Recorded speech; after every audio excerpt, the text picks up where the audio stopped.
By the end of this video, you will understand exactly how decentralized exchanges function, how they move billions of dollars without a single bank, and why they are fundamentally changing the global financial landscape, and the final method they use to keep trade secure. It is so elegant yet so simple that it makes traditional stock market clearinghouses look like relics from the 19th century. So sit back, grab a glass of water, and let us get to it. To understand a decentralized exchange, or DEX, you first have to look at how we trade money today. When you buy a share of stock on an app like Robinhood, you are not trading with the person on the other side of the trade. You are trading with a centralized intermediary. This entity acts as the gatekeeper. They hold the order book. They verify the identity of every participant. They charge fees. And crucially, they can pause, restrict, or deny your access whenever they decide to. That is the old way. Now, think about a world where the market has no boss. Imagine a digital arena where the order book, the matching engine, and the custody of assets are all written into permanent self executing code. That is what a decentralized exchange brings to the table.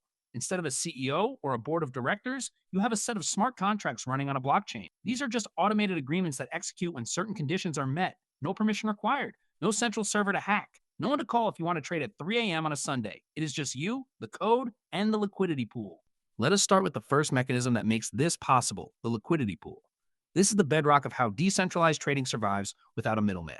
In the traditional stock market, you need a market maker, a big bank or a hedge fund, to sit there and provide both the buy and sell sides of every trade. If there is no one willing to buy your stock, you cannot sell it. But on a DEX, we do not wait for a human market maker. Instead, we use something called an automated market maker, or AMM. Imagine a massive digital vat of tokens. Let us say it is an Ethereum and USDC pair. You, as a regular person, can choose to become a liquidity provider. You deposit both tokens into this vat. Because you provided these assets, the system rewards you with a portion of the trading fees every single time someone swaps Ethereum for USDC. This solves the problem of market depth. By incentivizing the community to provide the assets, the liquidity is always there. In 2020, the exchange Uniswap grew to process more daily volume than Coinbase, the largest centralized exchange in the United States, simply because their automated pools were so efficient. It was a massive wake-up call for the entire financial industry. That is the easy win. It is simple, it is collaborative, and it is accessible to anyone with a crypto wallet. Now, here is where things get interesting. You might be wondering, if there is no human setting the price, how do we prevent the price of Ethereum from drifting wildly away from its real-world value? How does a computer know what a dollar is worth versus a digital token? This is where the constant product formula comes into play.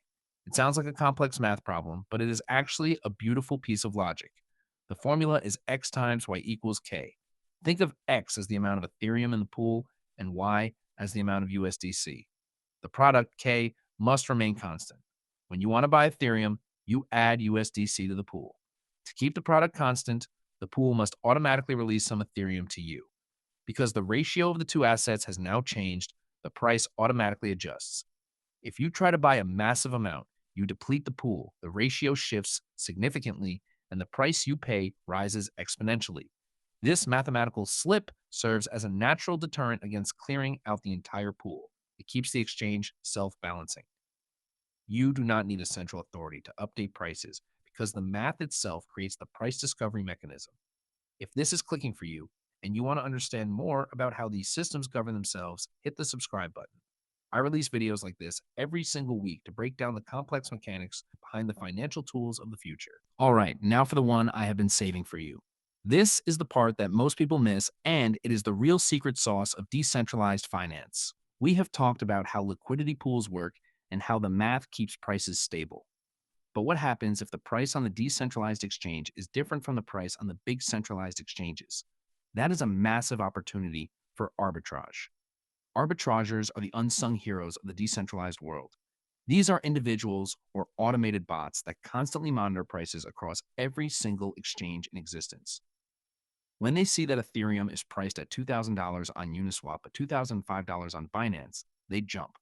They buy the cheaper asset on the DEX and sell it on the centralized exchange.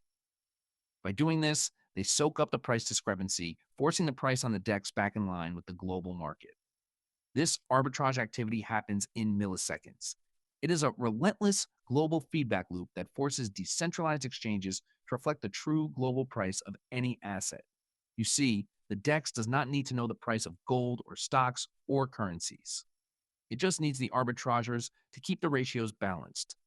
It is a system of incentives that effectively outsources the most difficult part of running a market to a decentralized army of profit seekers. Think about the efficiency of that. You have millions of dollars in trade volume moving across the globe, secured not by a bank's vault, but by a game theoretic feedback loop where participants are rewarded for keeping the system honest and accurate. When you realize that the security of these markets isn't just code, but actually driven by this competitive arbitrage engine, you realize why DEX platforms are so resilient. They aren't fragile, they are actively defended by the very people trying to make a profit from them. Once you see it this way, you cannot unsee it. You begin to understand that decentralized finance isn't just a different way of trading, it's an entirely new architecture for how capital moves. So there you go. 3 ways that decentralized exchanges function: through community funded liquidity, through elegant constant product mathematics, and through the unstoppable force of global arbitrage. These 3 pieces together form a system that operates 24/7, requires no trust in an intermediary, and is virtually impossible to shut down. If you got value from this, please share it with someone who's trying to figure out where the future of finance is heading. Hit that subscribe button so you do not miss the next deep dive. We are just scratching the surface of what smart contracts can do, and I have something even better coming your way next week. Thanks for watching.